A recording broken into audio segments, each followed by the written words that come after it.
on or off camera. Okay, thank you. 'Cause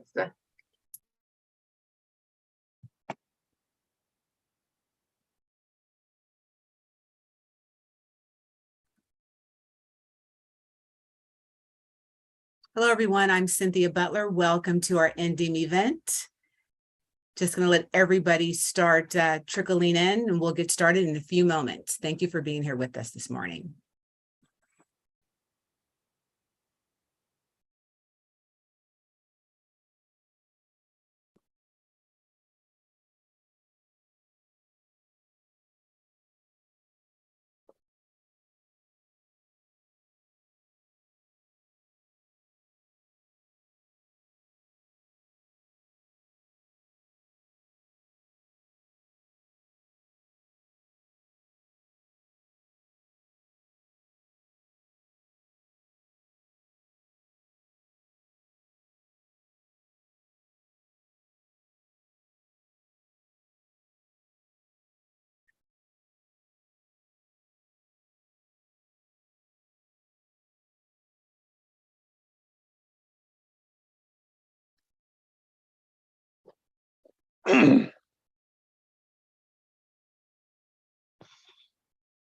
All the meeting tools. Thank you for being here. Just a few more moments and we'll get started. Title is Zoom webinar.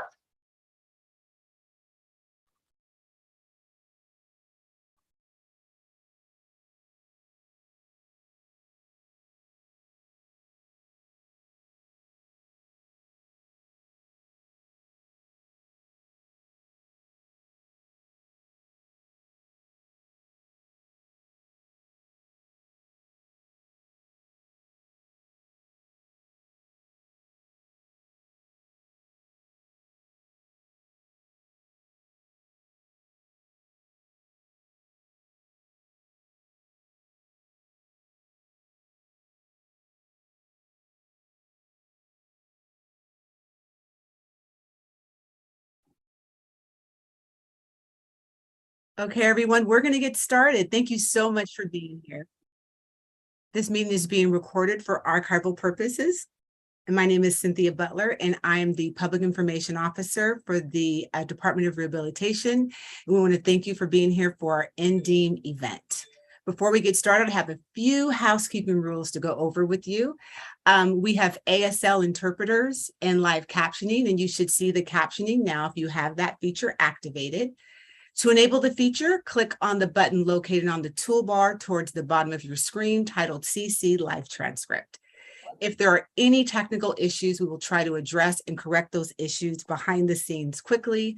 You can also send a chat message regarding any technical issues to the host and panelist. For JAWS users who would like to turn off the chat feature, hit Insert, then the space bar, and then S as in Sam, and you can also do the same to turn it on. You'll be able to ask questions during this event. We will have a Q&A portion, and you can go ahead and use the Q&A feature for any written questions. For those of you attending the event via Microsoft Teams Live, welcome. And please access the live event Q&A feature by clicking on the questions mark/chat icon to interact and ask questions during the event. If you want to speak and ask a question, please use the raise your hand feature by clicking on the reactions button on the meeting toolbar and choose raise hand. The shortcut key to raise your hand is Alt+Y, and you'll be prompted to unmute. The shortcut key on your keyboard to unmute is Alt+A, and you can tab to the mute button and hit the space bar to unmute or mute. For those of you joining us by phone, please press *9 to raise your hand and then *6 to mute and unmute. And for anyone who is speaking today during this event, please speak slowly and clearly so we can accurately capture this meeting for all of our participants. And that was a mouthful, I know. But there's still a little bit more. I'd like to invite my colleague and fellow Public Information Officer from the Department of Developmental Services, Fanny Cano, to provide some housekeeping notes in Spanish. Fanny. Thank you, Cynthia and Fanny, the Public Information Officer at DDS. Just want to note that we are offering Spanish interpretation for the meeting, so I'm going to give some Spanish instructions on how to access that channel. Para la interpretación en español, haga clic en el globo blanco en la parte inferior de la pantalla con la etiqueta Interpretation. Luego haga clic en Spanish y seleccione Mute Original Audio, and that should take you to the Spanish queue. Thank you. Perfect. Thank you, Fanny. Now I would like to introduce the Director of the Department of Rehabilitation, Joe Xavier.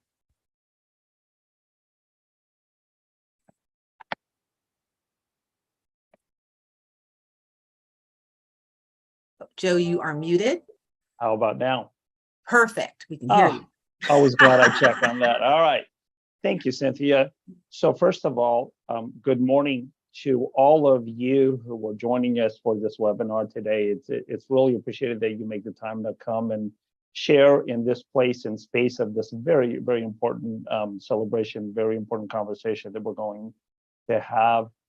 We have an amazing speaker lineup that you're going to hear from throughout the next couple of hours.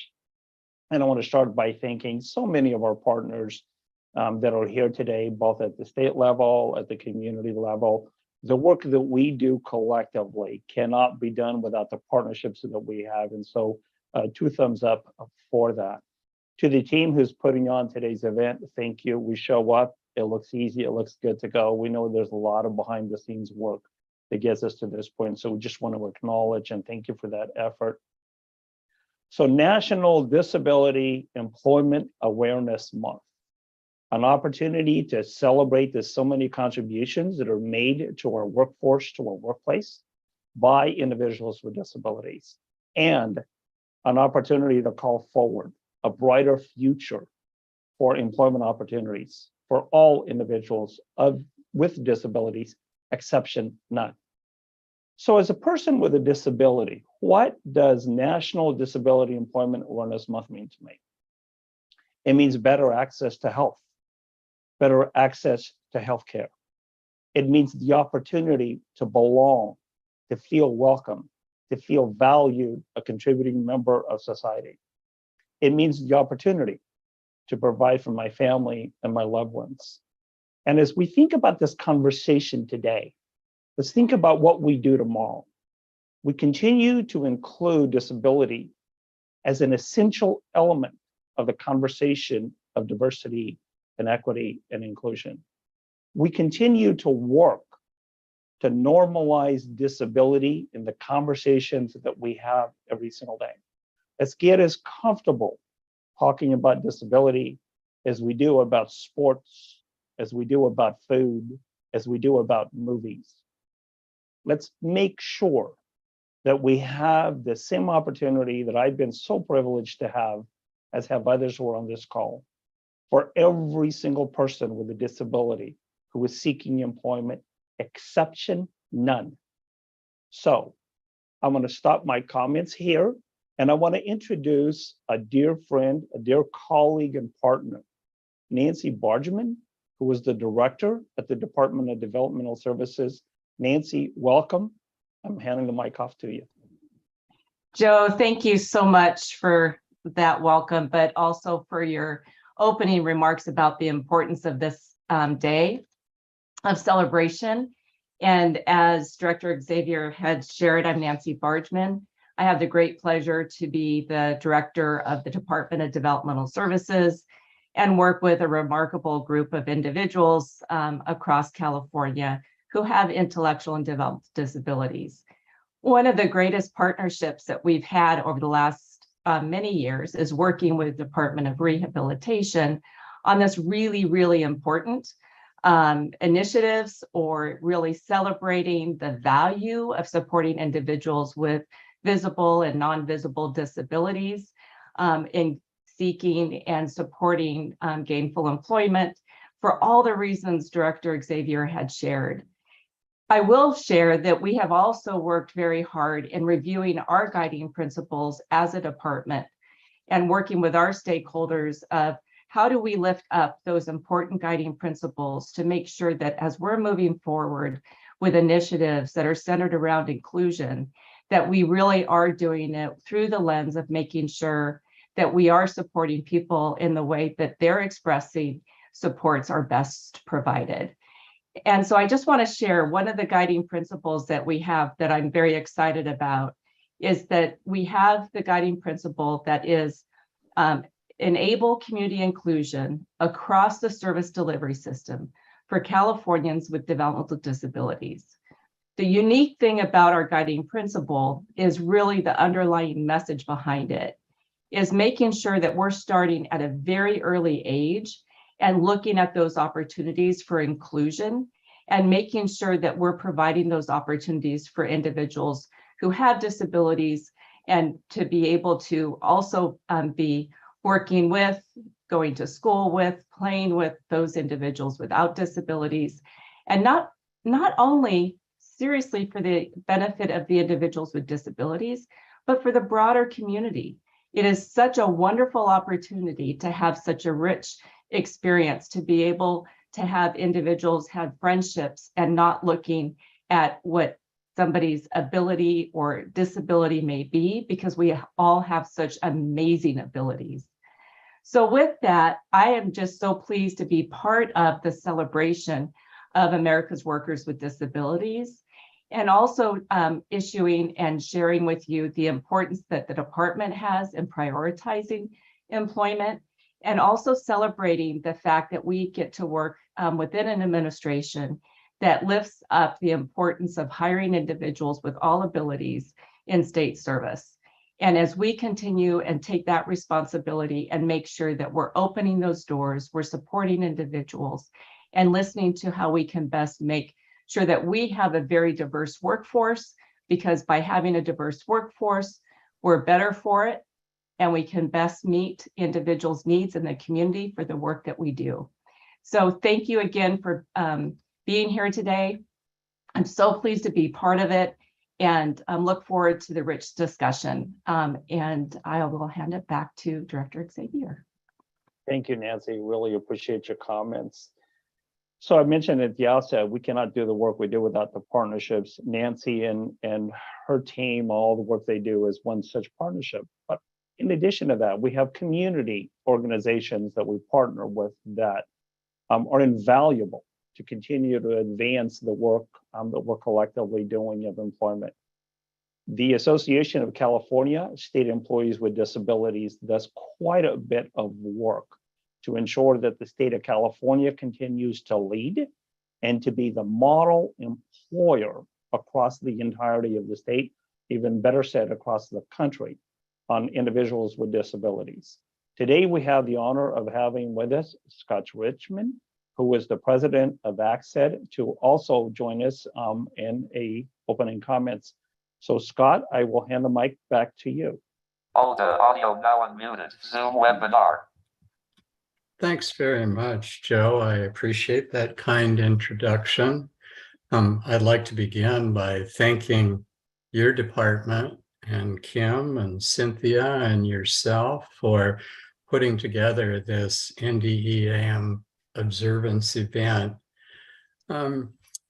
This is, National Disability Employment Awareness Month, and I always call it NDEAM because it's easier to say. But it's an opportunity for us to inform and educate the public, our employers, and even our peers about the tremendous talents and skills that are out there in the disability community.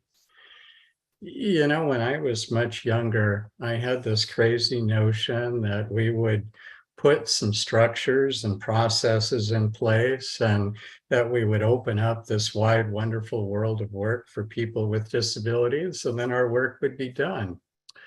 Well, little did I realize that we would need to continue to educate not only our own generation, but also our children's generation, and now our children's generation, about a world that includes workplaces that are filled with people with disabilities. So thank goodness we have this vehicle called NDEAM every October that allows us to continue this educational process.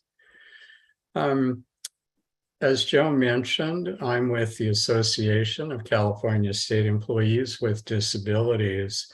Our goal is really simple.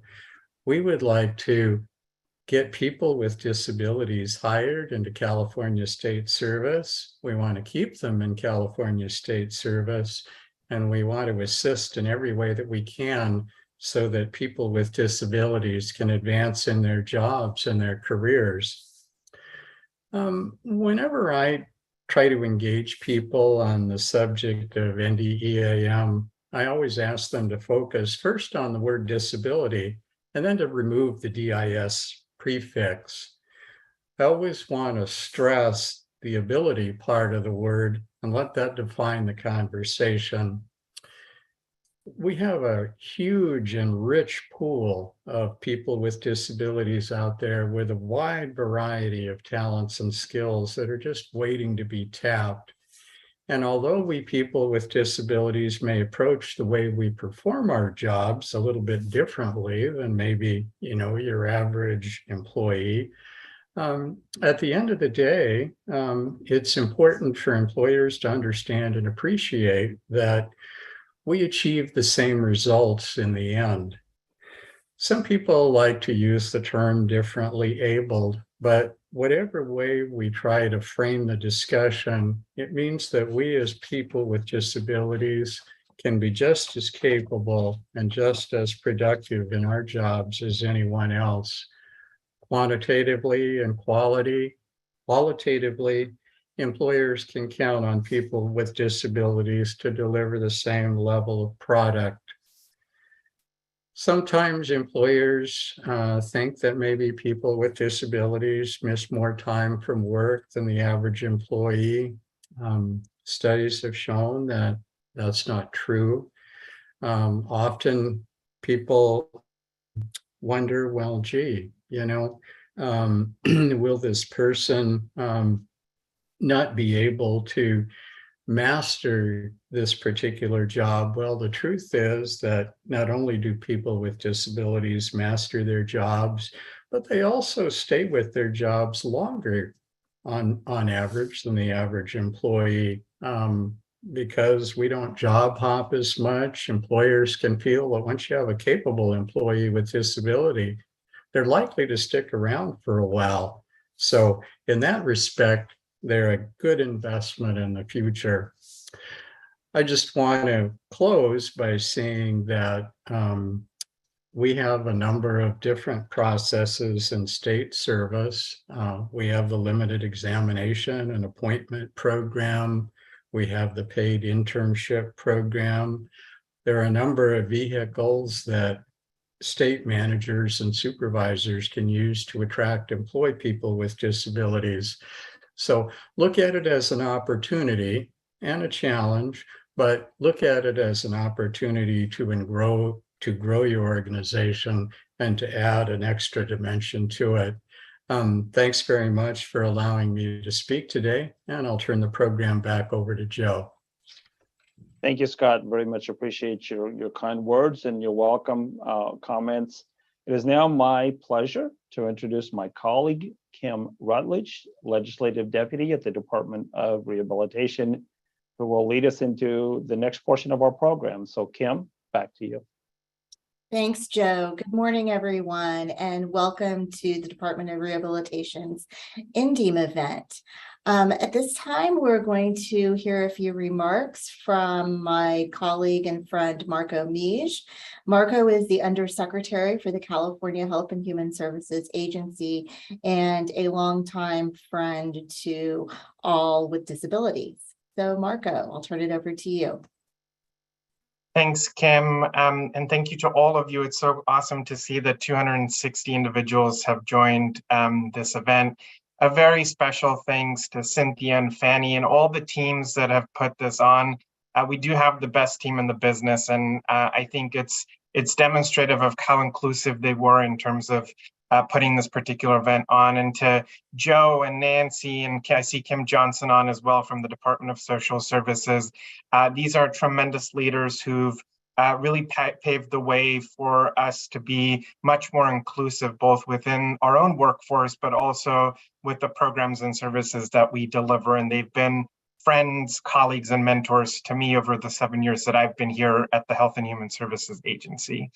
I'm really excited to be really part of this conversation. And I think that it's really important to ground some of the conversation that we've had today. It was wonderful to hear from Scott too, just a moment ago. I think that at a time when we are at an all-time record low in terms of unemployment, we also are at an all-time record high with regards to the unemployment of individuals with disabilities, and roughly 70%.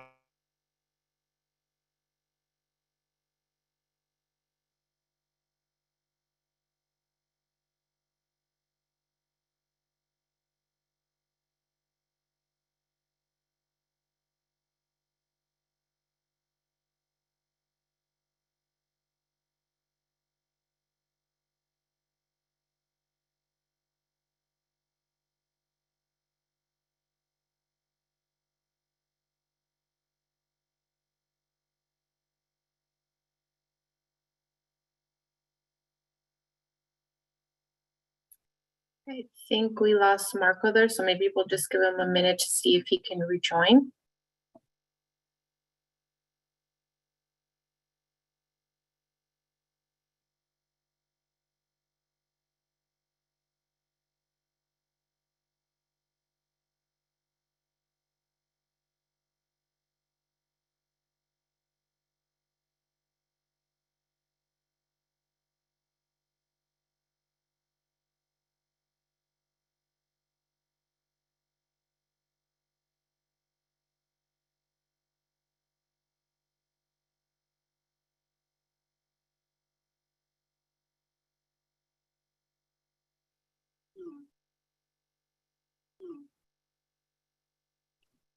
Okay, while we're waiting for Marco to hopefully rejoin us, we'll just move on down our agenda here.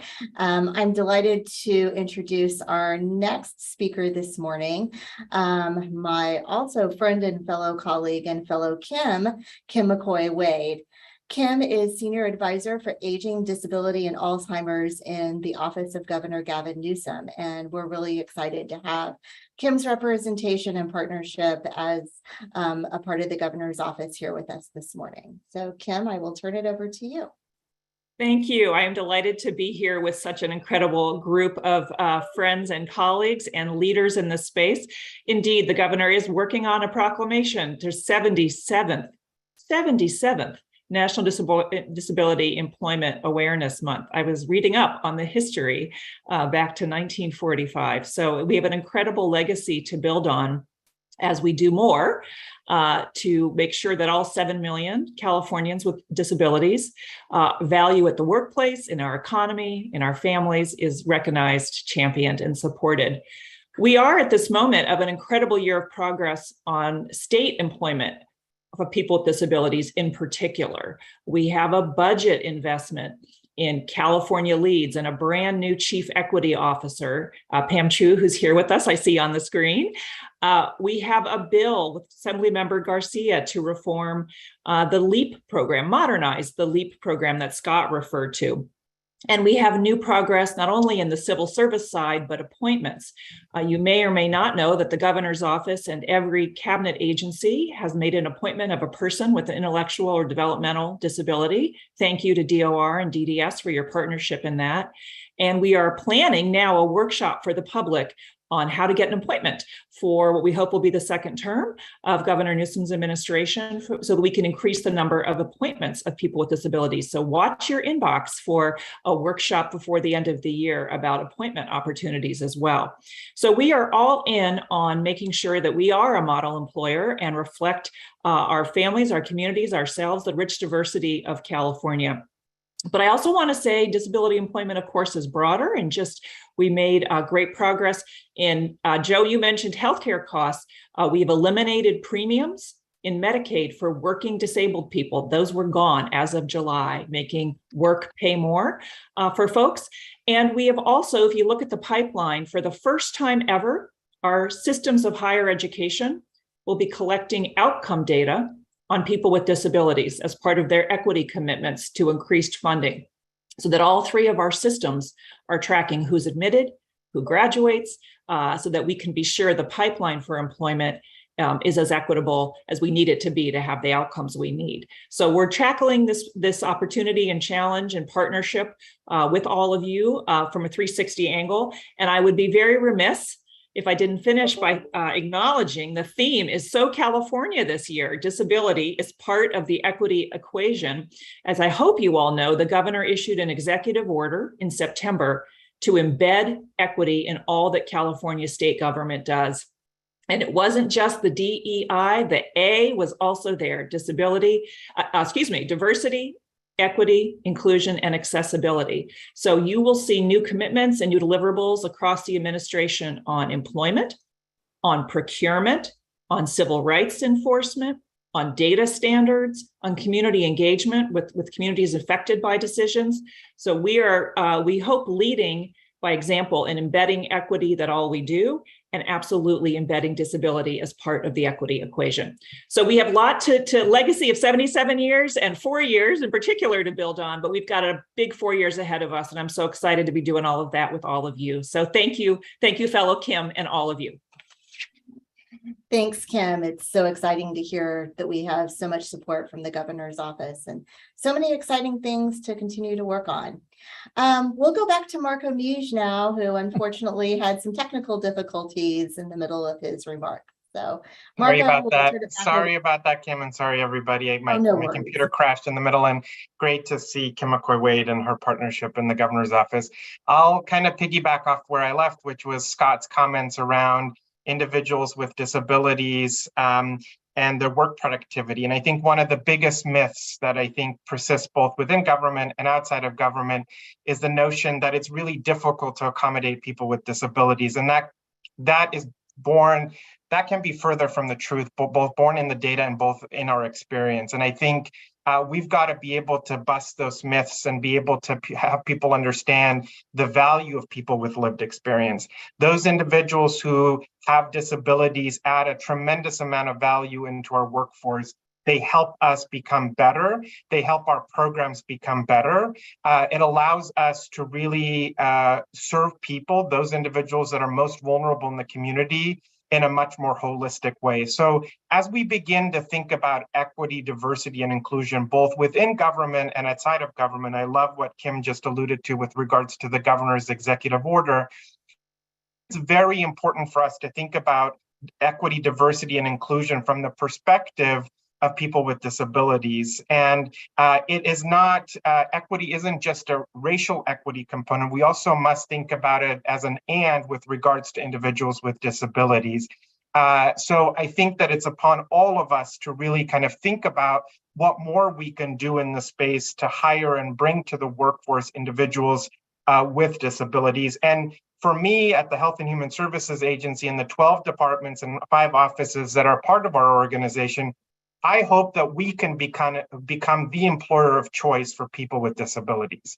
I hope that we all can look to figure out ways in which we bring people with disabilities into our workforce, and that we work with the private sector, the nonprofit sector, to really build out their capabilities to really hire individuals with disabilities. I will end kind of on this particular comment, and it's more of a call to action to all of you. We shouldn't be celebrating this event just 1 month per year. This should be an effort that happens every single day, every single week, every single month. It's not just, it's great that we have a dedicated month to really highlight employment for people with disabilities, but this has got to be a work of effort every single day, and it has to be a whole of society effort. Government has a role to play, but we as individuals have a role to play here. And I think Nancy and Joe have taught me a really important lesson, and that is we've got to move further upstream.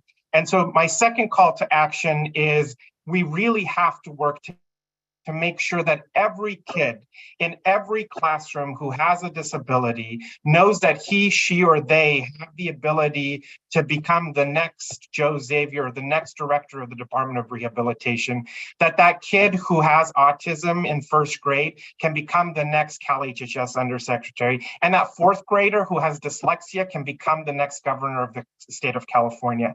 And so if we can get that mentality in these kids early on, that they too matter, that they too can succeed, that they do belong, and that they have a contribution to our work as a state, that is when we build a healthy California for all. So my call to action to each of you is twofold. One, this cannot just be a thing we do in the month of October. This must be a thing that we do every single day.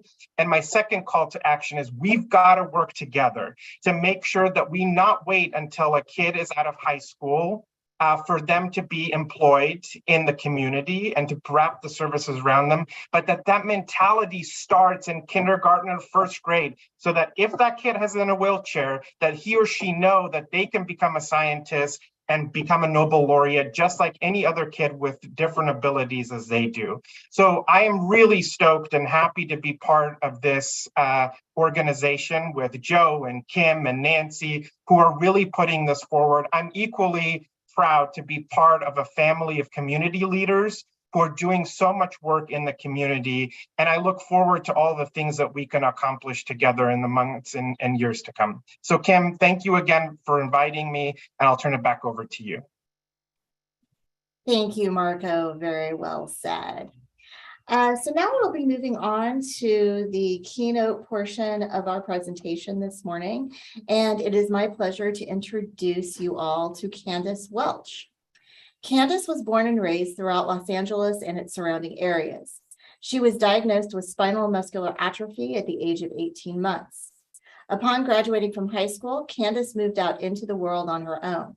She enrolled at Santa Monica College to study journalism, joining an externship program with the Los Angeles Times. Candace then transferred to California State University, Northridge, and went on to graduate with a Bachelor's of Arts in Journalism with an emphasis in public relations. Candace began her career in entertainment publicity, interning and working for various boutique firms, as well as freelancing for her own clients. During this time, she was offered an executive assistant position with Issa Rae Productions, where she had a hand in coordinating Issa Rae's many business ventures and projects and became an integral part of that team. While working with Issa Rae Productions, she decided to pivot into the government sector in 2013 and began working for the County of Los Angeles simultaneously. While working both gigs, she enrolled back at California State University, Northridge to earn her master's in public administration. After graduating in 2016 with a 4.0, Candace joined the Los Angeles Homeless Services Authority as a procurement analyst, where she aided in developing programs to provide shelter and all-inclusive care for the homeless population in Los Angeles County. As a disabled Black woman, Candace's passion for advocacy led her to join the Government Alliance for Racial Equity, or GARE, which would be her introduction to the diversity, equity, and inclusion space. Upon completing multiple trainings and workshops, she joined the LA Homeless Services Authority Equity Committee in 2019 to begin working on changing the internal culture. This led to her next opportunity as that organization's internal DEI coordinator. Since beginning this role, Candace has created and implemented several organization-wide equitable initiatives, planned and facilitated monthly culturally diverse events, and is continuing her professional development in the DEI space.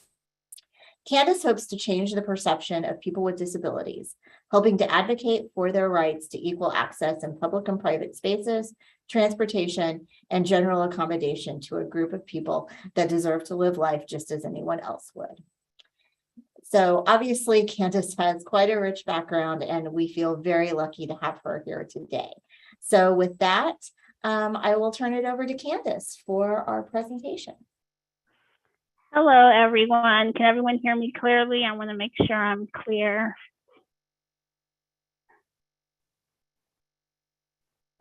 Okay. Thank you so much, Kim, for that wonderful introduction. It's interesting to hear your bio read back to you. So I just want to say that although it sounds beautiful, it was definitely a journey. And I kind of see myself as the little engine that could. Every time that I saw an obstacle or saw some type of defeat, I kept pushing because I knew that I was meant to do something great. And by great, I mean my passion for advocacy within the disabled community is overcompensating what I feel as a person with a disability. I didn't see the representation that I currently want to provide today.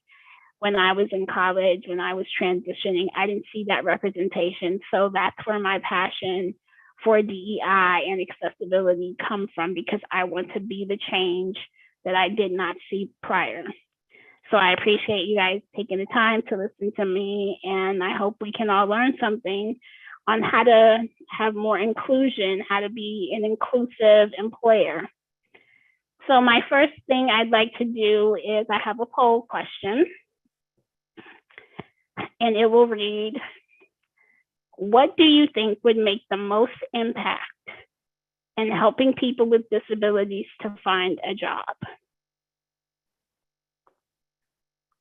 Once again, I'll read the question. What do you think would make the most impact in helping people with a disability to find a job?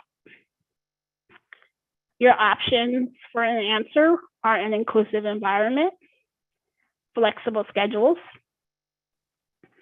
accessible application process, or 4, all of the above. And I will give you all time to vote.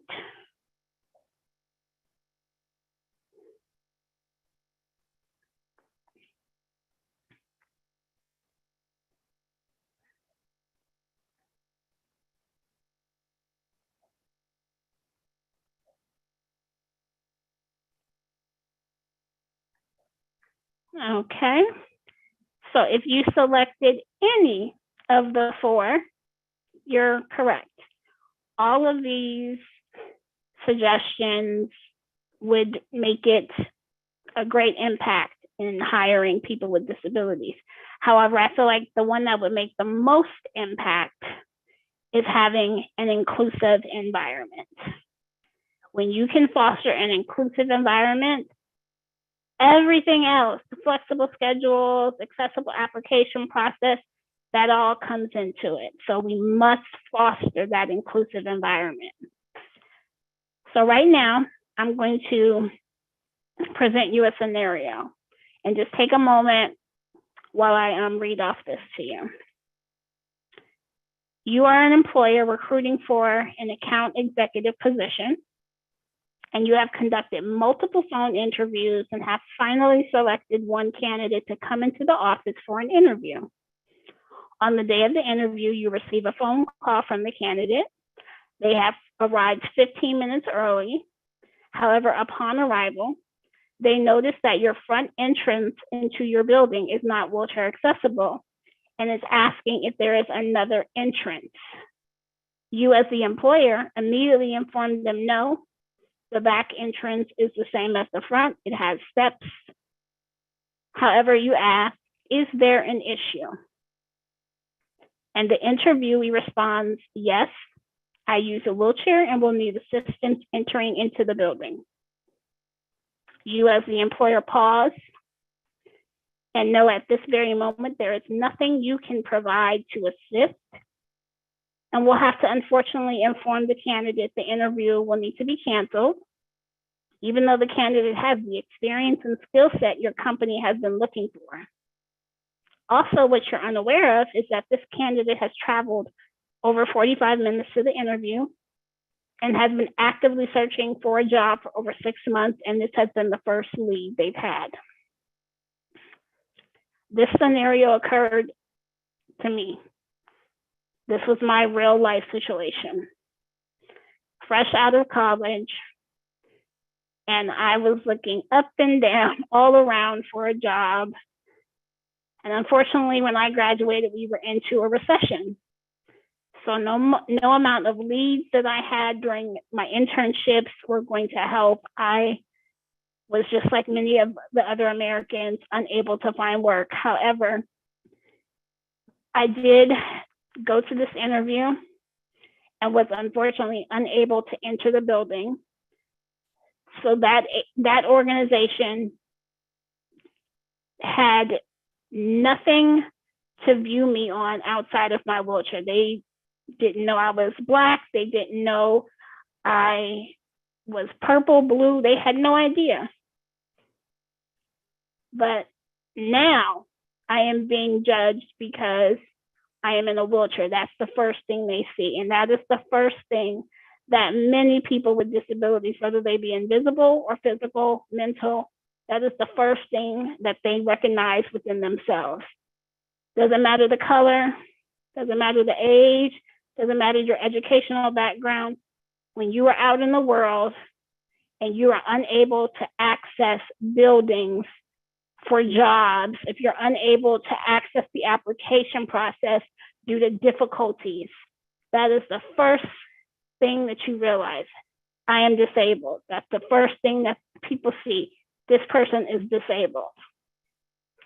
So in this case, the lack of accessibility has cost the company the opportunity to employ a highly skilled worker and has added to the unemployment rate of a person with a disability. Unfortunately, as I said, this is not uncommon.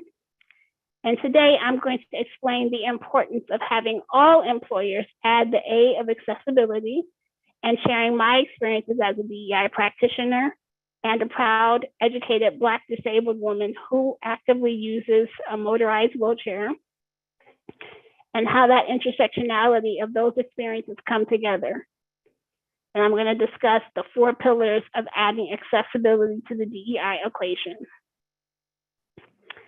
Now I'm going to ask the audience here, you don't have to have a poll for this, I'm just going to ask a question. What is the 3rd largest market segment in the US? It is people with disabilities. The size of this population is more than 50 million strong. It surpasses Hispanics, Black Americans, Asian Americans, as well as Generation X and teens. So that is a very large population that is being excluded, and in the workforce and everyday life, that's a huge number of people that are not being thought of or being thought of as an afterthought. According to the Department of Labor, in 2021, the employment population ratio for persons with a disability between the ages of 16 to 64 increased to 31.4%. However, the ratio for persons without a disability in the same age group increased to 72.5%. So let's just take a look at those 2 numbers. There's a huge gap in those numbers. As we see, it only increased to 31.4% for people with disabilities. The number is too low. We have to start including people with disabilities within the workforce, within everyday life. A large share of workers today with a disability and within the past 2 years due to the pandemic have explored self-employment. Why do you think that's the case? If we look at just how the timelines of things happened, lack of equitable recruitment for people with disabilities, lack of an inclusive hiring and messaging to encourage people with disabilities, and the big one, lack of accessible office or workspaces. These are reasons why people with disabilities are looking at different ways and how they can employ themselves. And self-employment was one of those, because if you're able to remotely work from your home, you have all of your comforts, all of the things that you need to do and to have a successful, productive day of work. You don't have to worry about whether something might be accessible or not, because you are comfortable within your space. So we saw a lot of remote workers who were disabled. And there's a reason. We have to start being inclusive in our workspaces, in their work environments, so that we make it welcome for them to come in and to work within the office if they should choose to. So how do organizations become more inclusive and actively add the A of accessibility to the DEI equation? Well, let's get into that. The first step, as I like to say, don't say it, show it. Curate positive, inclusive messaging. The perception of bias can discourage people with disabilities from applying to your organization's positions. However, when you can create positive messaging, it can foster an early stage of reaction to the company's disability inclusive messaging, and it can influence how potential applicants look at your company, and it can also influence how possibly your current employees who may have disabilities feel more included and welcomed within that environment. This can open a safe space to really allow their comfort level to flourish and can serve as an informal indicator of an employee's success in achieving that support and in achieving an inclusive workspace culture. To implement this, you want to include employee testimonials from employees that you may have with a disability.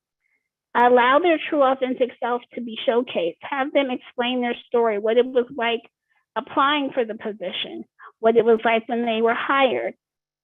Are their needs being met? Allow them to have that open conversation and put that as a testimonial on your website. Though that type of positive messaging can really reinforce someone with a disability saying, oh, well, if they feel comfortable, there must be some level of inclusion where I could feel comfortable as well. Also, you want to make sure you have your diversity, inclusion, messaging on your website. You want to show that you are fully committed to making an inclusive environment that is your top priority. As in previous conversations during this presentation, it was said you want to make sure that it's not just racial equity. We have to have diversity, equity, inclusion, and accessibility. A part of the accessibility is having a statement that showcases you are inclusive, you're an inclusive employer, and this is what you want to make sure others understand. Also, you can utilize video or images of employees with disabilities that work for the company. Having that positive messaging, that visual, can be the difference of a lifetime. I know when I was looking for employment, I never saw any type of positive imaging or messaging toward people with disabilities.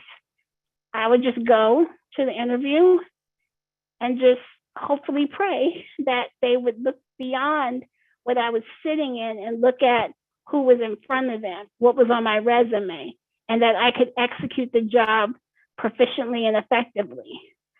But I never saw any video or imaging. That didn't exist, but we can make that change today. Include that imaging. And if you don't have employees that may be comfortable exposing themselves or their disabilities, that's okay. You don't want to take someone out of their safe space. But if you don't have employees if you have employees that don't have disabilities, let's change that. Let's start hiring them. There's skills there that you can tap into. And that leads us to the second pillar, which is equitable recruitment. Let's make recruitment equitable and inclusive and really understand who we are recruiting and why we're recruiting. Diversify the way that you seek potential candidates, especially those with disabilities. Recently, a survey of 6,530 supervisors of both private, nonprofit, and governmental organizations across the U.S. identified that establishing partnerships with disability organizations is highly effective in identifying qualified candidates. Highly effective, but only 28.5% of those organizations have implemented that practice. Despite that, there's 75% of supervisors reported that implementing this practice is not difficult, it's feasible. Why do you think organizations are slow to implement new recruitment strategies? We're going to have a poll question. Why do you think that organizations are slow to implement new recruitment strategies? Your answer options are fear of change, lack of knowledge, and outdated policy and procedures. I'll give you all a moment to submit your answers.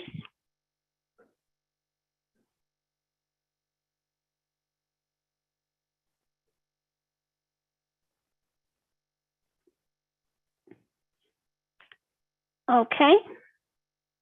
If you selected any of the three, you are correct. But I will say one of the main reasons is outdated policy and procedures. We are not in 1960s no more. So we need to update how we recruit for positions. We have to update this. You can't just put a post on some job site and think, oh, they're gonna all vie for this position. No, we employees have a right to know what type of organization they're gonna be working with. And they wanna know, are you gonna be inclusive? Do you have diversity initiatives? Is that what your main goal is within the company? We want to know. We have a choice, and we want to make sure that our choice we pick is going to honor who we are as people as well. So we have to diversify how we're recruiting individuals. One of the ways you can do that is you can be an ally within the community. Use your resources that are at home with you. Employers can hold job fairs with Community Disability Resource Center. They are more than happy to collaborate.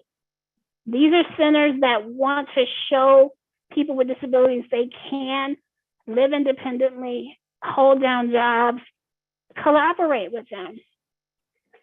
Connect with vocational rehabilitation centers, and also work with your local universities and their disabled resource centers. There's talent there. You don't want to ignore that just by doing the same thing you've been doing for 20 years. You're not going to see a difference in the recruitment pool if you're doing the same thing you've been doing for the past 10 to 20 years. You've got to switch it up. And that leads us to an accessible application process, which is our third pillar. Now, we've got positive messaging, and we are trying new ways of recruiting within our company for new talent. Now, once we've recruited them, they have to be able to apply effectively and efficiently and safely. So make sure when you are going through your application process, how are you making sure that this process is inclusive? You want to make sure you avoid certain things. Like number one, you don't want to make it difficult to locate accommodation information and diversity statements. In all my years of working within the entertainment industry and the government industry, I have not once seen where they have made diversity statements that welcome me to apply. Never. And I'm 37 years old. I've never seen it. And specifically within nonprofit and private, I've never seen, or it's been very difficult to locate information regarding if I need any type of reasonable accommodation during the application process. So right off the top right there, I'm feeling like this is not an inclusive environment because I don't see anything that would represent what I would need to be successful at this point in the application process. So let's change that. Let's make sure your company's inclusive statement or commitment to DEIA is easily accessible and accommodating to everyone's needs. Offer the contact information for the assigned employee who can assist with accommodation. And when I say offer the contact person, not just the info@such-and-such.org or .com, put a name with that. Put a name so that they can know that there is someone dedicated to making sure that within this process, I have accommodations that are available to me. I don't have to search far and wide for that information. So assign a contact and make sure it's on the website where the application process is being administered. And also update your websites. Don't have websites that are not inclusive. We're beyond that at this point. We have to make sure that anyone visiting your website, whether for information or application, can access every inch. If that's closed captioning for videos, screen readers, make it easy. Just to give you a little information here, 46% of people with disabilities rated that their last experience applying for a job online was difficult to impossible. So a little under half of people with disabilities find it difficult or impossible to apply to a job. That's just to apply. That's not even to work. That's just to apply. So if I'm having difficulty applying, I don't even want to think about the difficulties that might occur when I get the job and I'm at the office. So let's eliminate that. Let's make it an easy process. But also when you're being creative with your applications and trying to do your best to make it accessible, always remember, just because it's trendy doesn't mean it's inclusive or accessible. And one study of job seekers with disabilities, 50% of applicants reported using social media as part of their job resource process, which is great because social media is there to connect people. But what they weren't expecting was 40% experienced accessibility or usability issues, such as features that they couldn't access or were not user-friendly. And also, many of the common challenges that we see people with disabilities experiencing when they're applying for positions in accessible websites is they have a complex navigation system. If it's complex, if it has too many pop-up boxes and too many arrows going this way and that way, let's simplify it. Timeout restrictions. Not everyone can do something in 3 minutes. Let's open that time up. Let's remove those restrictions. And if you can't remove them, widen them. Also, a lack of closed captioning and inaccessible upload features. At this point, if we can't upload the resume and there's no closed captioning, it's a complex system, the navigation is difficult, do I want to apply for this job? Probably not, because they're not thinking of anyone but what is seen as normal. So just remember, when you're trying to think of creative ways to make things accessible, ask yourself, through this online application process, are you providing a safe space for potential applicants to request reasonable accommodations in a confidential manner. If I'm applying for a job and I need accommodations, I don't want it to be blasted to multiple people. I'm simply just applying. Let's make it simple here. Let's keep it confidential and make it a safe space.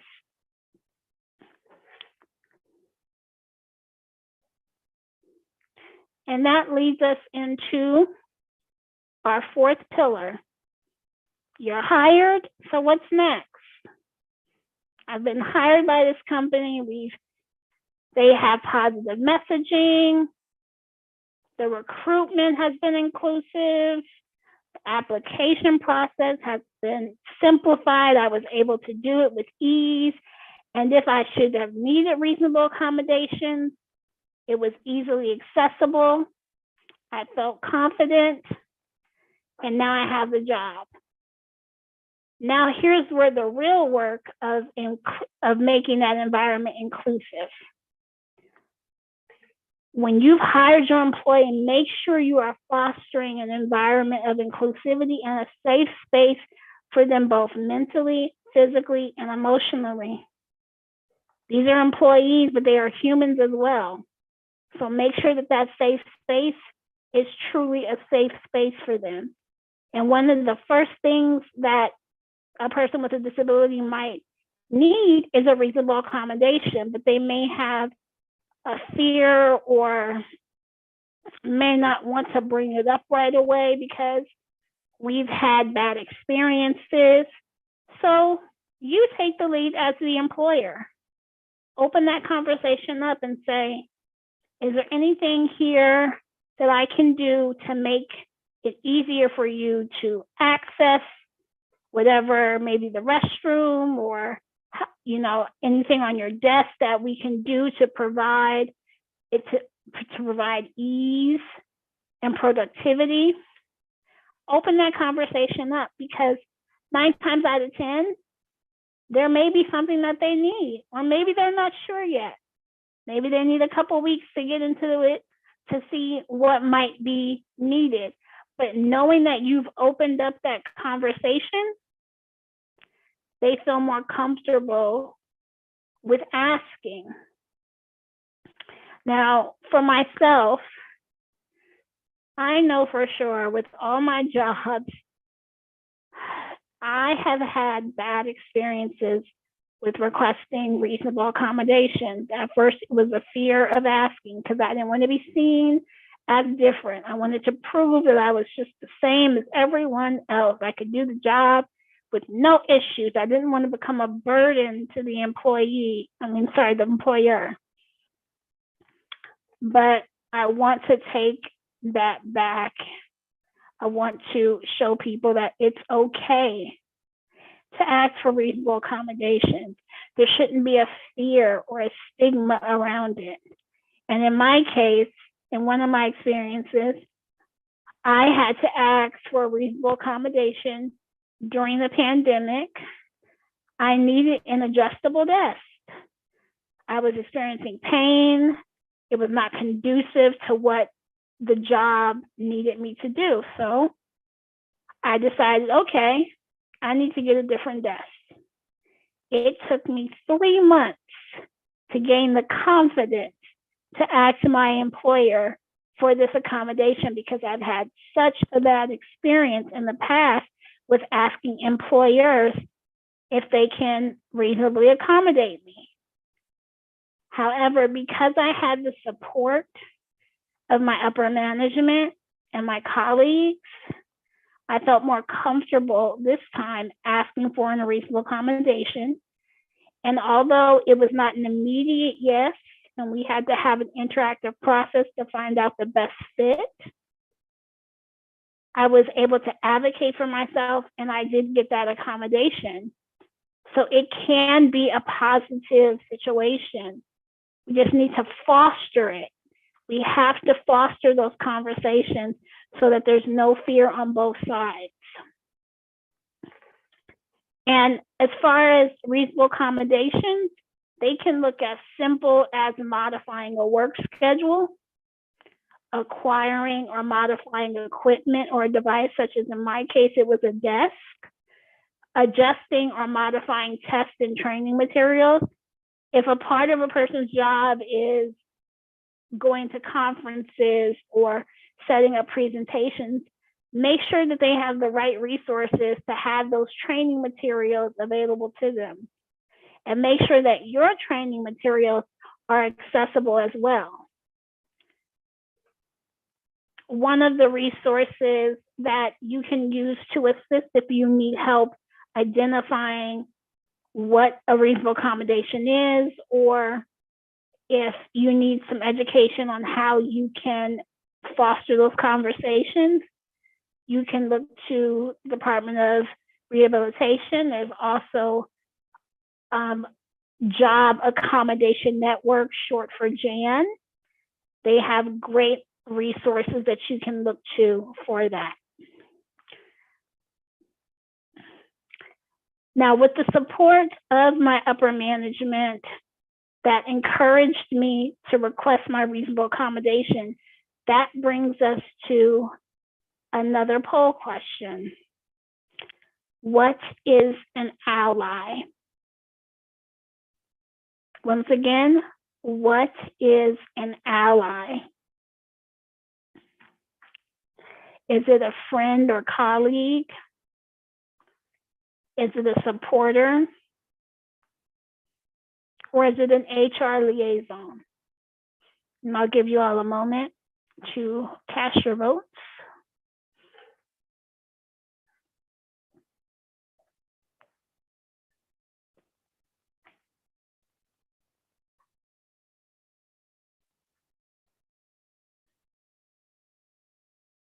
Okay.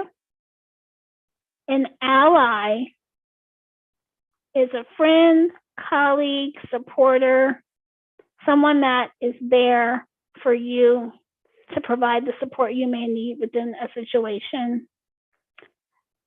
The accurate definition of an ally is someone who is not a member of a marginalized group, but wants to support and take action to help others in that group. And I kind of disagree with the definition just a tad bit, because I feel like an ally can be from a marginalized group. It can be a neighbor. It can be a colleague that you've been sitting next to for the past 6 months or 20 years. It could be a colleague from a different department. It could be a friend. It could be anyone who has the potential to support you and be there in times of need. But how do we foster that ally into the workplace? And that would be allyship. It's important to have allyship within the workplace because we all need someone there that's going to be there for us. Some of the steps that you can take to be an ally, or an active ally, should I say, is ask questions. Please never assume. Ask people about their journey. It's a great icebreaker. You get to meet great people, and you can disconnect from your unconscious bias by simply just asking questions. And listen empathetically. Listen with a sense of presence. Don't listen while you're on your phone or trying to be under a tight deadline. Listen to gain knowledge. Solidarity. You want to show up and show your support. And you want to speak up.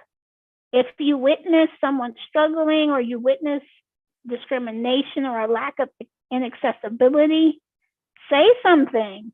You don't have to be disabled to be an ally or supporter of someone who's disabled.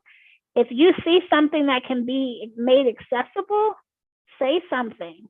There is power in every voice. Change only occurs when people decide to do something and say something.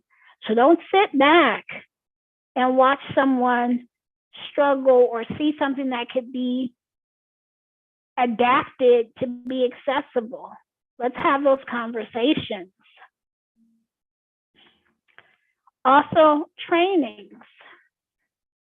We're in an era where we can't just go based off of outdated information. We have to constantly train. You have to constantly train your employees. According to the CDC, 1 in 4 people have a disability. 1 in 4. So we can no longer pretend that we're gonna not encounter someone with a disability. A disability is not only physical. It can be invisible. You can meet someone, they could walk into your business, looks completely, as we would say, quote unquote, normal, but they could have limited hearing, or it could be a low vision. It could be anything, but you are bound to encounter someone with a disability. So let's educate your employees. Educate them on topics such as the ADA and compliance, language and accessibility. We have to definitely know what to say, what not to say, and how to say it. And let's talk about that accessibility. Let's bring it back into the conversation. And let's educate your employees about accommodations and technology. We're in 2022. Technology is our friend. Let's use it. Let's make things more accessible. And lastly, you want to create an opportunity for your employees to build that team building. You want them to be able to come together, bring their ideas to the table, foster that inclusion. Don't make every meeting about work. Sure, yes, we need to get work done, but remember there are people behind the work, and you want to foster into them. You want to foster the inclusion. You want to foster the engagement of the employees. Showing people with disabilities that you are including them and making them feel comfortable, that's the first step. And you can do that in many ways, maybe by having a team building activity, or you can have an employee resource group, commonly known as an ERG, where you can have employees who share a common identity, such as people with disabilities, to meet and support one another. And once again, there's that allyship, becoming an ally, fostering it. And so now that we've learned how we can foster an environment that includes people with disabilities, includes everyone, I want to have a little activity. We've learned about reasonable accommodation, so let's test the knowledge and see if we all understand how we can be inclusive and make the right decisions that include our employees. So I'm going to read off a scenario. It's going to be a poll question as well. A social worker with obesity has to conduct home visits. However, during the home visits, they experience difficulty getting into clients' homes that have steps or stairs. The employee has suggested that as a reasonable accommodation, they would like to not conduct home visits where steps or stairs are within the home. Now, I'm going to give you the options of what the employer can do. The first option is the employer was not able to follow the suggestion of the employee without an undue hardship. So instead, offered the employee a reassignment to a social work position that did not require home visits. Or option 2, they were unable to accommodate. And the final option allows employees to only visit homes that do not have steps. I'll give you a moment to answer your poll.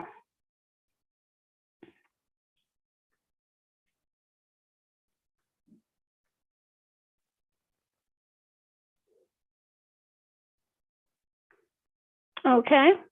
If you selected option 1, the employer decided to reassign the social worker to a new position, which obviously helped both.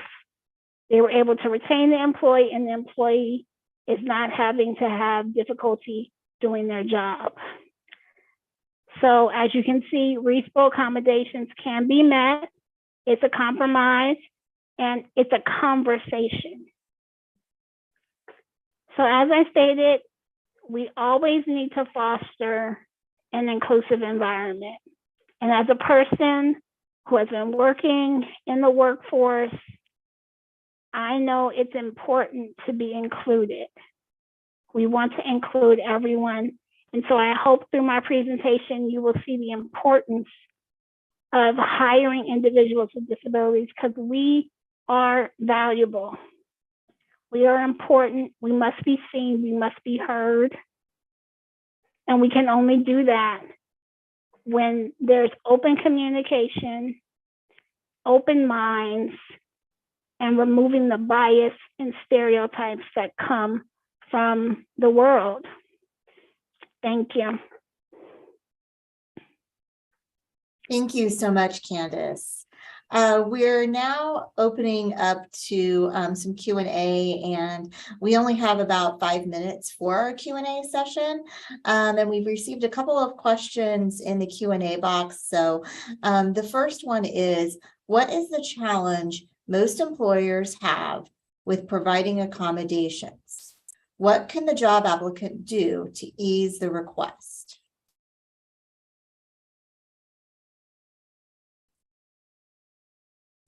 Candace, you're on mute.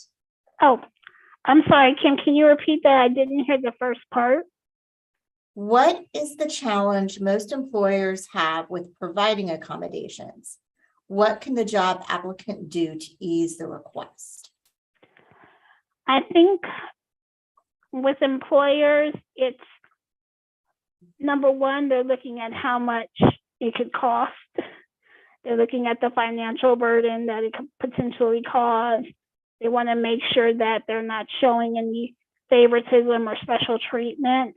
So I think, as I stated, having that conversation in the beginning and showing people that it's not about whether this person's special or not, it's about equalizing the playing field. If an individual needs a certain tool or resource to perform the job, then that's what that person needs. It's equity. Having that conversation and opening it up in a safe space, I think will produce better results and have a higher impact. Right. We have another question. Would it be best if all employers ask all new employees if they need any accommodations? Yes. I think, yeah, let's ask that question to everyone, because you never know what an individual's needs may be. It's not just the person that comes in with a cane or a walker or a wheelchair. It can be anyone. So let's have that conversation and ask that question of everyone. And we have a live question from Rick Hodgkins. Rick, you can go ahead and unmute yourself.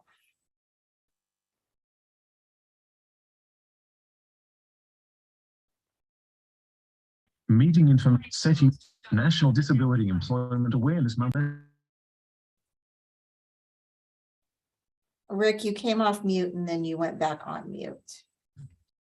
Can you hear me? Yeah, now we can hear you. Thank you. Okay, great. I was trying to, can you hear me? Yes. Yes. I was, okay, because I had difficulty trying to unmute. Audio So,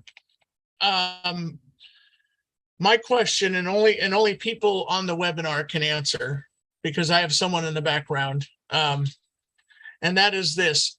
I applied to be a pizza cook at John's Incredible Pizza Company, and let's say I am required to open up in the morning, because on the weekends they open at 10 o'clock and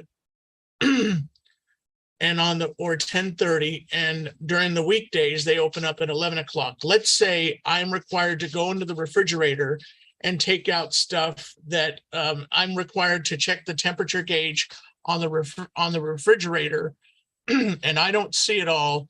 And let's say I'm required to set the oven to a particular temperature.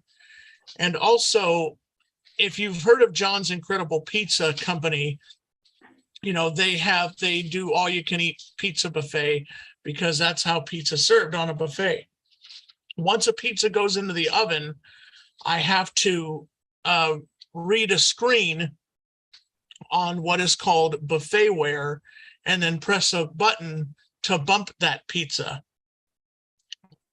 before when I put it in the oven before it goes out to the buffet line. What accommodations can be made for a blind person working in a professional kitchen, that whether this is an all-you-can-eat buffet restaurant and or whether they order from a menu or not? That's what I would like to know. Thank you. Or do they expect that blind people cannot be cooks or bakers or chefs in a restaurant? This is not like flying an airplane. Thank you. Rick, I'm going to recommend that you reach out to the Department of Rehabilitation after this today. We have a lot of really great. I cannot be a client. I can't be a client of the Department of Rehab because I've had bad experiences with them. However, I am a client of the regional center. I have better experiences with them. So thank you for that. Okay, well, I apologize that you haven't had better experiences with our department, and we'd be happy to talk to you about any of those types of accommodations anytime. So we are at a point, we don't have any other hands up, and we need to move on to the next part of our presentation. So Candace, thank you so much for your presentation this morning and for taking the time to be with us. One of the comments that came up in the Q&A was, I love the message. I feel as though I'm in church. And it was definitely, you know, you did a little bit of preaching and a lot of great education. And I know that I certainly came away with some new perspective this morning, and I'm sure that others did too. So thank you so much for your time and for your wisdom, and we really appreciate that. Thank you. So now we'll be moving into the next part of our program this morning, which is going to be a discussion with several of the equity leaders throughout the state, in state government specifically. So at this time, I'm going to turn the presentation over to my colleague, Rosa Gomez. Rosa is the Inclusion and Climate Advisor to the Director here at the Department of Rehabilitation, and she will be leading a discussion with our equity leaders about how we can better include disability as a part of the equity equation. So Rosa, I will turn it over to you. Great, thank you so much, Kim. Before we get started with our presentation, I'd like to introduce who are the other panelists on this portion of our presentation. So to begin with, we have, sorry about that, I'm getting a little bit of technical difficulty. There we go. We're going to start with, Department of Social Services Director Kim Johnson, who's on the panel. We also have Chief Equity Officer Pamela Chu, who's on our panel discussion today. And we have Leilani Walters, who's with Department of Developmental Services, who is the Chief Equity Officer for the department. And before we get started with our topic on sharing our state equity initiatives, I think it would be important if we can bring a bit of a personal touch to our work. And let's first begin with sharing a bit about what has motivated us to sorry, I'm having a little bit of technical difficulties because every time something's happening on Zoom, it's popping me out of my presentation. Sorry, so I want to begin, if we can just take a little bit of time to share a little bit about what has motivated us to work, to share about the work that we do and what kind of drives us. So to begin with, for myself, I am a Mexican-American blind woman and the parent of teen and adult transgender and disabled individuals. And I think for me, this has, given me the personal experience and firsthand knowledge of issues related to discrimination and sorry, I'm getting a little bit distracted. I'm getting some feedback. So a discrimination faced by the disabled, by the Latino and LGBTQA communities.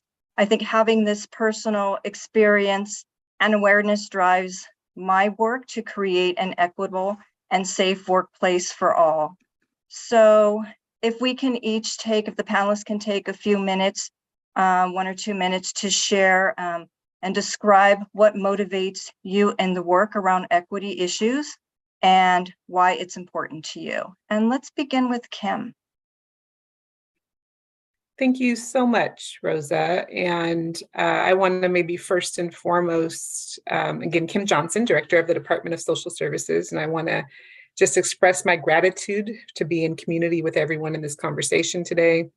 I want to also just thank the team, especially Kim Rutledge, Cynthia, Gloria Earl, and others for giving us the space to both share and highlight some things that we're doing together, but also to learn from each other, and very much appreciate the remarks of Candace before, and just the leadership of Director Xavier and others, Director Bargeman and others on this conversation today.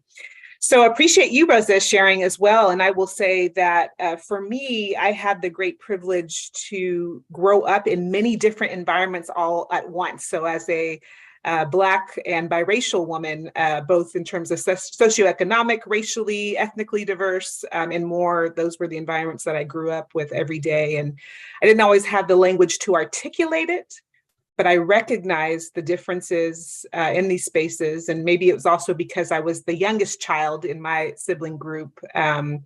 I didn't like it to see when people were left out, and I didn't like when rules applied that didn't make sense to me, and was often known as a disruptor in my family. So I think those personal experiences are certainly holding true in terms of what brings me to the conversation and intentionally working to address inequities every day. I also, though, want to say that I also have a nephew who's on the autism spectrum and has some speech impediments. And so my own experience in supporting him and ensuring that he has every opportunity to reach his goals and dreams is deeply personal to me going forward in this space too. So I just, again, want to say that's what brings me to the work in addressing inequities. But I also want to really appreciate and lift up what Scott shared in the opening of our conversation today around really thinking about ability and strengths, having a strength-based framework for what each individual can bring, not only as an employer, but to us in community. And I have just had the great privilege of working with many, many individuals who had great abilities, who also had disabilities that have just exceptional strengths that they've brought to me personally, but also professionally. So that's what brings me to the work today. Thank you so much. Let's jump to Kim. Kim, would you like to share? Do you mean Pam or Leilani? I'm sorry. We just went through Kim. Sorry, Pam. It's a great name. It's a great name. I often actually The get name of the called day. Kim The name of the instead of Pam. Thank you so much. It's such a pleasure. I'm humbled to be here. Although I'm new to my role, it's been a little bit just past 2 months now that I was appointed by the governor to this role. But being here with all of you this morning very much feels like home. And I've been so inspired hearing all the messages from our leadership, from our various department directors and the governor's office. For me, as you know, Rosa and Kim shared, it's also deeply personal. I moved to the United States as an immigrant from Taiwan when I was 9 years old and didn't speak any English. So I was voiceless for those 2 years, and facing discrimination and bullying for those 2 years and not having a voice to advocate and fight for myself really formed the foundation of who I am and not wanting anyone else to have to live and experience that, any individual or a community. And that's led to a career in advocating and uplifting other communities and individuals through my work in working with CalWorks recipients. That was my first job out of college. That was probably a DSS program, Kim. The GAME program, working as a case manager and a job developer, working with moms that are under-resourced and trying to uplift them out of poverty to meaningful employment, to working in the legislature with the ethnic caucuses in various roles, and running a fellowship program to bring young people to develop diverse pipelines to government leadership and government. And now to today, I'm the mom of a 12-year-old with multiple disabilities. He's on the spectrum. He is also nonverbal. That's led me to another professional outlet the last 2 years and running a family resource center in Sacramento, serving families with disabilities. And that's what brought me to work with Joe and Leilani and Cynthia. Just, you know, it's amazing to me to be able to be in the space now to work with such tremendous leaders that are so committed to this and to be advancing this work together. So thank you. Great. Thank you so much, Pam. And Leilani. Thank you so much. After all of those, the speaker and the amazing leadership talking so passionately about this work, I'm honored to be here. I'm Leilani Walter. I'm the Chief Equity Officer at the Department of Developmental Services. I come to this space as a Native Hawaiian woman. I have a brother that is served in our system. He's a person diagnosed with Down syndrome. I have been motivated, and I can say this honestly, I've served as an advocate at Disability Rights California prior to my career here at the department for almost 20 years. So it's the stories of the people that I represented, the individuals in school. You know, I know one of the speakers spoke about we have to begin much sooner. It's not the moment you turn 18. It's the possibility of where your future will be when you are in an IEP meeting with a young child. And there's a story that I want to say is one of the motivating stories, meeting a woman in the last year recently. She said to me that she had a child with multiple disabilities. She was an African-American woman. And she said to me, I didn't know the possibilities. The whole time through IEPs, I never knew that he could actually get a job. And I think that those are the stories that motivate me for the work that I do today, in ensuring that we are thinking about equity, that it's part of the fabric of what we do. It's not a project. It's not one grant program or one piece of our work at the Department of Developmental Services, but it's embedded in everything. And so my hope is that what I bring to this space is the experience of supporting and loving a family member with a disability, but also recognizing all of those families and those individuals that not only want to be employed, but want to have the dignity of having a job that provides the support, the abilities to live as independently as possible, but also have the same opportunities that those of us who do not have a disability have. So I certainly appreciate the time to be here, and my hope is that I learned from you today. So thank you. Great, thank you. So in thinking about our discussion for today, I am proud to be part of the Department of Rehabilitation. So here at the department, we are unique in that all the aspects of the work we do encompasses disability. As we work to address equity and disability at the department, it is at the core of our work. For this reason, I am appreciative of this year's NDEAM theme, which is disability, part of the equity equation. So how does disability factor into your equity work? And let's start with Pam. Thank you. I loved what Leilani just said. I think referencing Marco's call to action number 2, starting earlier and I have to admit, it's a little hard for me to have this conversation and thinking about my son and my dreams and aspirations for him, just as you do for your brother and so many on here for themselves or their family members, to not get a little bit emotional, right? And thinking about that. And I think Marco's right. This is a conversation we should be having every day, not 1 month of the year. And for me, I think because of my personal experiences, it's part of my everyday fabric, being the chief equity officer.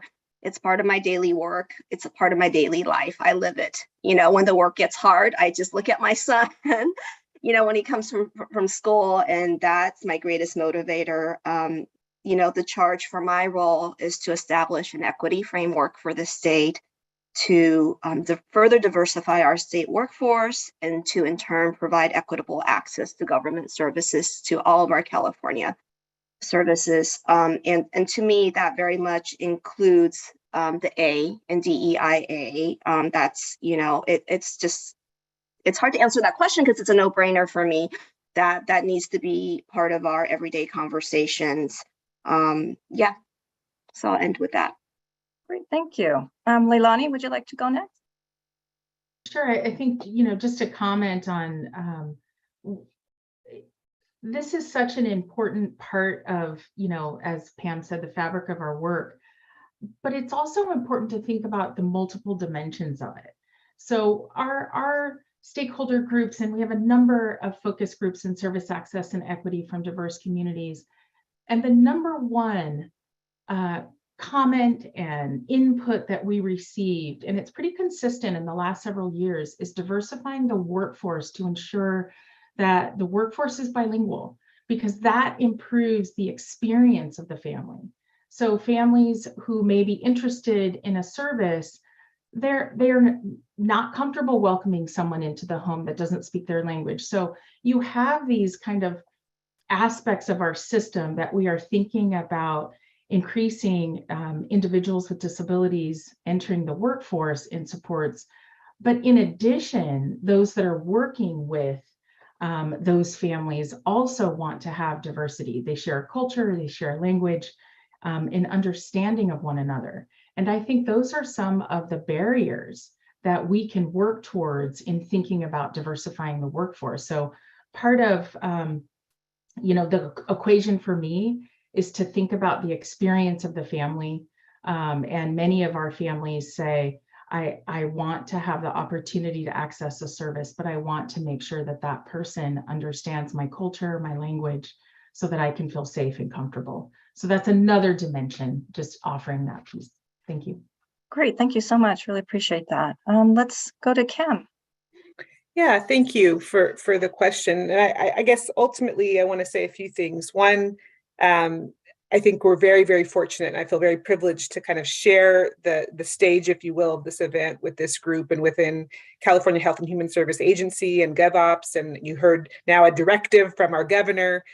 This is a charge, a mandate, a responsibility of all of ours. And for me, in terms of the Department of Social Services, I am so grateful for our director of our Office of Equity, Marcela Ruiz, who's really worked to build our framework, our goals, operationalize these goals across the organization in many, many different ways. And so when I think about the A in DEI, when we're talking about language accessibility, we're not just talking about, again, the oral and written, but we're talking about ASL, and we're talking about the accessibility of having ASL interpretation in all of our stakeholder meetings and conversations. That, again, I think to the earlier comments, these aren't things that people necessarily have to ask for, but that it's offered as the course of how we do business.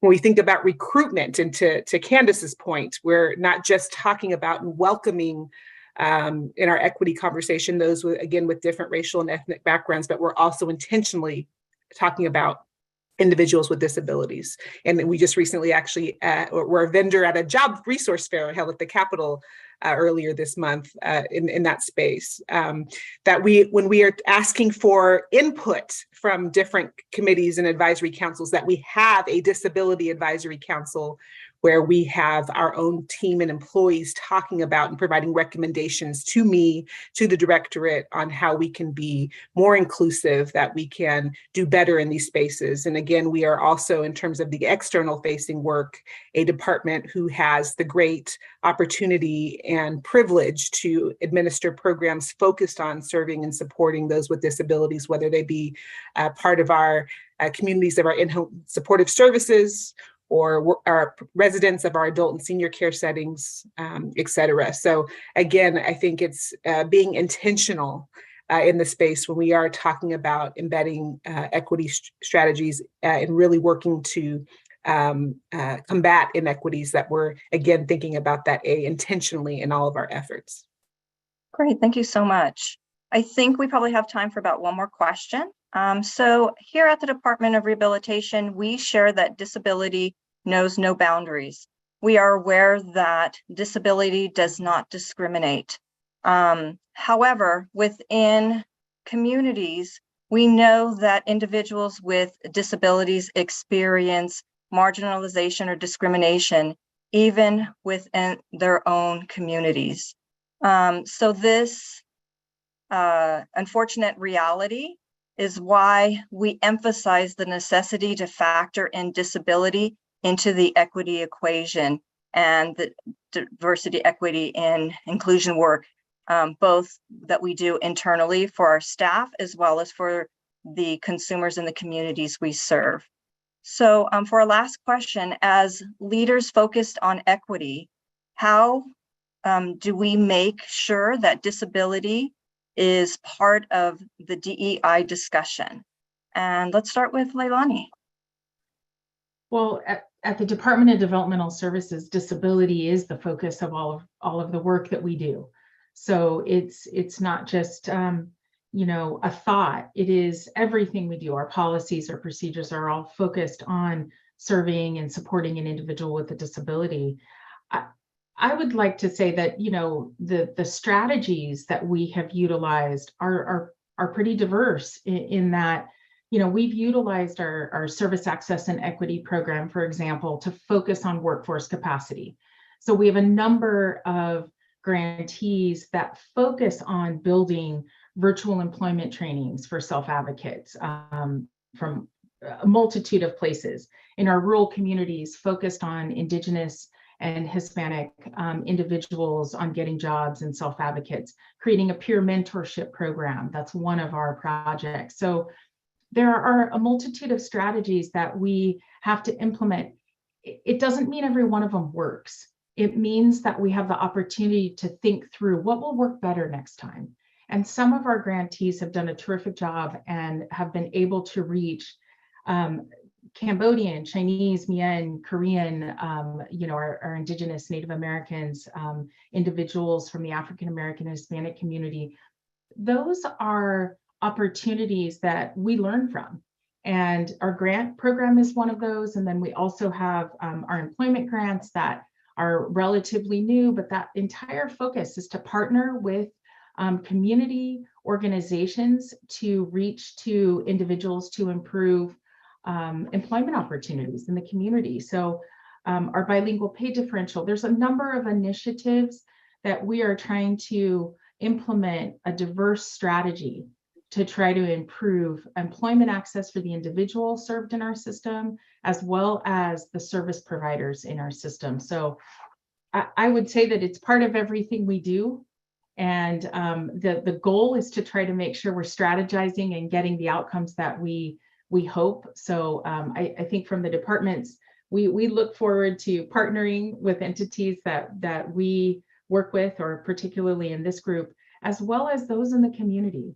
I always go back to listening to the people that we're trying to reach. And the best advice we usually receive are those when we're listening instead of talking. So thank you. Great, thank you, excellent, great. Let's toss it to Kim. No, I love that last comment, Leilani. That's absolutely right. Listening to those who we have the privilege to serve and to our workforce is fantastic, and I appreciate that. And I think it's critical. And I think it's led us to some of the things that we've done at the Department of Social Services, including, again, giving space like this around awareness, education, training. And we have launched a disability awareness and inclusion training that has a beginning accessibility course and an intermediate accessibility course is work coming soon for all of our staff. I think some of the conversation we had earlier today around really being able to support those who may have invisible disabilities, right? And how, again, our Disability Advisory Committee has brought recommendations to the department in this space. I think we have also, again, as I said, embedding these things across our organization, whether we're talking about recruitment, whether we're talking about training. We also have embedded a question related to equity impact within our analysis of legislative proposals that come to us, and make sure that's also inclusive of those with individuals with disabilities. How is this policy that's being proposed going to impact that population?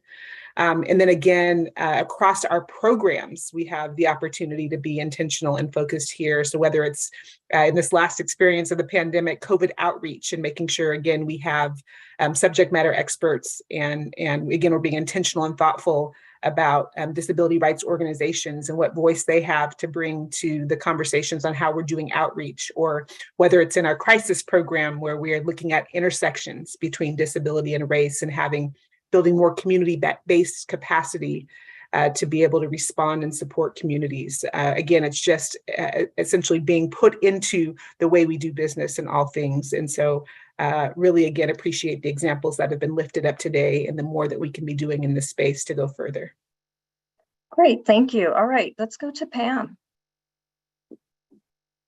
Thank you, Rosa. I don't think I can be on this panel and not give a shout out and share with everyone how impactful the DDS Service Access Equity Grants are. My nonprofit was a recipient of a number of those grants, Community Navigator Connector grants, utilizing bilingual and culturally competent family navigators to connect families to government services, regional center services, teaching families monolingual families how to utilize trying to close the digital divide, everything. So they're incredibly impactful. So I have to give a shout out to both the department director and Leilani for their programs. I'm so proud, to be in this role and serving this administration, and that, as Kim from the governor's office talked about, I think the state leadership, our governor, has taken it beyond discussions to actions and investments that the governor and this administration has made in a multitude of ways, including talking about his own disabilities.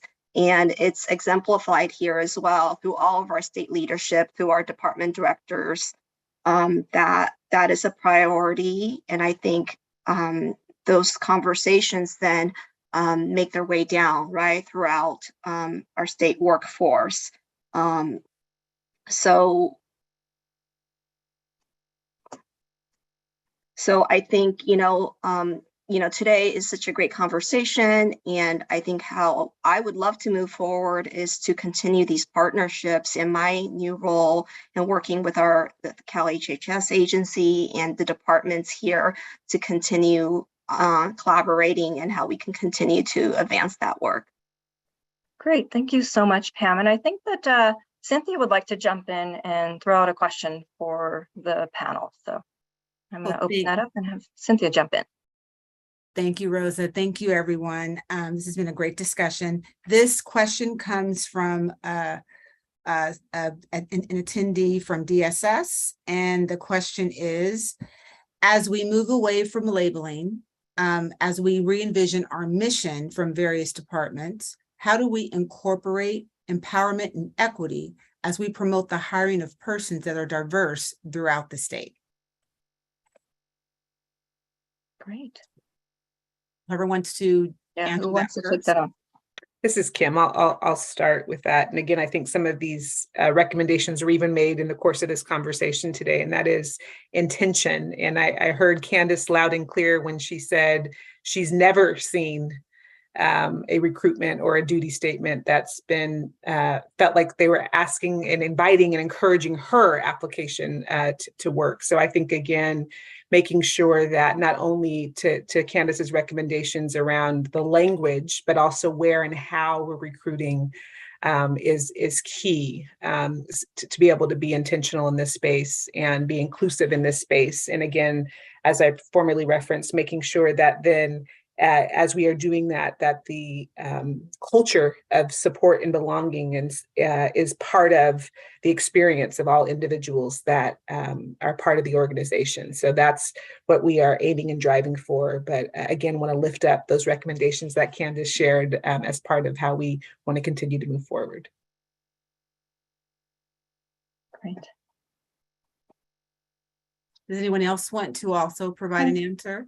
And I can say for the department, one of the things we have been talking about is what we can do to make sure that from our announcements of jobs and from our hiring and recruitment practices that we are using inclusive language. We have an active DAC who is really wanting to ensure that not only in terms of hiring, but that we have, for example, on duty statements, language that really supports an inclusive and supportive workplace for individuals with disabilities and really calling that out. So again, I think it really speaks to the core of the work that we do and knowing that in order to lift our community with disabilities, that it really is about ensuring that we are paving a path for individuals to feel that they are a part of and that there is a space for them.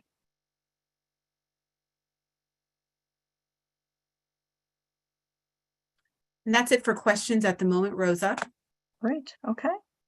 And how much time do we have? Let's see. We have just a few minutes left. Why don't we jump to one of our questions that asks, what are some initiatives that you are proud of at your department that you'd like to share? And just because we have a few minutes left, I'll just open up and see who would like to share.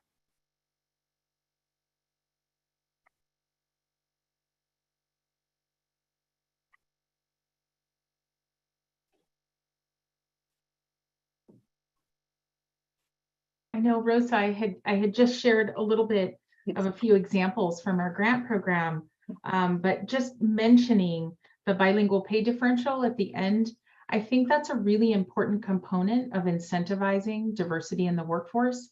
And that's one of the strategies that we're hoping to implement and have the opportunity to welcome bilingual service providers for our families to improve the experience, but also to recognize that many of our families in our system are looking for ways that they can support their loved one in the family home. And I know Kim mentioned IHSS and others.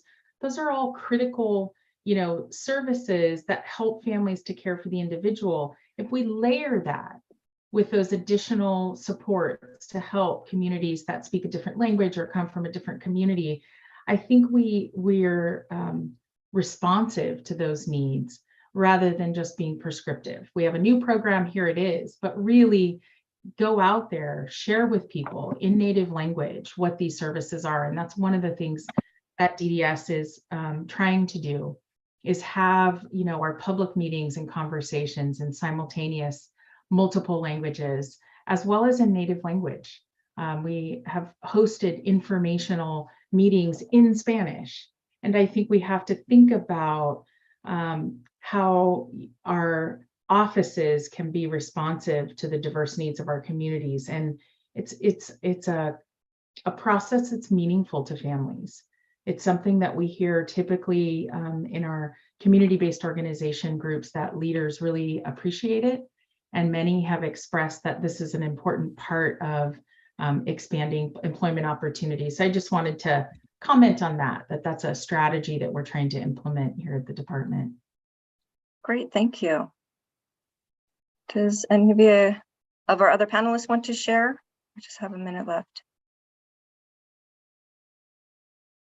This is Kim from DSS, and I'll just say again, I also mentioned a few different examples in the other questions, but I guess I'd ultimately, again, want to maybe leave with really the strength-based frame to this conversation, being willing and able to utilize and maximize and leverage the strengths and talent of each individual within the organization in terms of reaching our mission. And there's just such, looking through that lens, there's such great opportunity. And again, my experience kind of across the board, both working with those who have chosen to disclose their disability with me, and again, in other experiences, there's been several references to the governor's reading disability. And I will just tell you, having had the opportunity to work with him very closely in the pandemic, where he knows the number to the ones place, 14,657, right? It's not a rounding or an estimation that he can recall, and the gift he has related to his disability and his strength that he has as a result. And so I just really want to emphasize that as an employer, as a hiring manager, really coming into that space of what strength, what way in which can this person and their strengths bring their gifts to us in carrying out the great work that we have the privilege to do. And I think that really matters in terms of then how you're thinking through working with a team and bringing those strengths together. Great, thank you so much. I know we are at the end of our time. We've had a few questions that have come in, but I really encourage you, if your questions weren't answered, to reach out to the departments if you'd like to get some further support or answers to your questions. Really appreciate the opportunity to be here. I know there's more that we can share, but appreciate the panelists for sharing all the great work that you're doing. With that, I'm going to turn this over to Joe so he can close us out. Thank you, Rosa. First of all, just want to thank all of the participants for making the time to be in this place and in this space and listen to this great conversation. What an amazing cast of absolute champions for the inclusion of people with disabilities in everything that we do. To every single one of you, thank you. Thank you immensely for your words, more importantly, for your actions. Yesterday, I had the privilege of meeting with the leadership of the Society of Human Resource Managers here in California to discuss a partnership that we're engaging on, ensuring that the business community more broadly is embracing individuals with disabilities. And I was asked, what's my vision for that? What's the outcome? And it's simple. Every individual with disability has the same meaningful, true access to employment. They're welcome, they're embraced, and they feel like they belong and are valued in the workplace as the individual without the disability. So I ask each one of you this very question for you to go take away with you. What will you do tomorrow that brings about that vision, that brings about that possibility, that opportunity for where you're sitting today? Thank you. Stay safe. We very much appreciate this opportunity, and we'll look forward to others.